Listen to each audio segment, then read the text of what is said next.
Nosaltres vam començar amb una botiga al carrer Santaló, una botiga de barri. Nosaltres encara som, en el fons, una botiga de barri, no? Les arrels, no les hem d'oblidar. Pare i mare de sobte es coneixen i treballen en el món de la moda. La mare als anys 90 fa vestits de secretària, amb ombreres i tal, i de sobte se n'adona que no sap com vestirà la meva germana petita quan sigui adolescent. Aprofitant un moment en el que el meu pare no li va bé i la meva mare s'adona això de que les seves clientes de tota la vida tenen filles adolescents, arriba el gos, un gos molt petitó, que es diu Brownie, i li van dir, vale, posarem el nom de la gossa en aquesta botiga i canviem el concepte i fem els primers jerseis que posa Brownie aquí.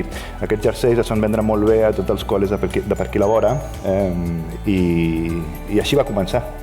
Va començar amb uns jerseis amb la paraula Brownie, literalment. Treballem bé el disseny, que és molt important, el producte, i tot això ve per la feina dels meus pares, no?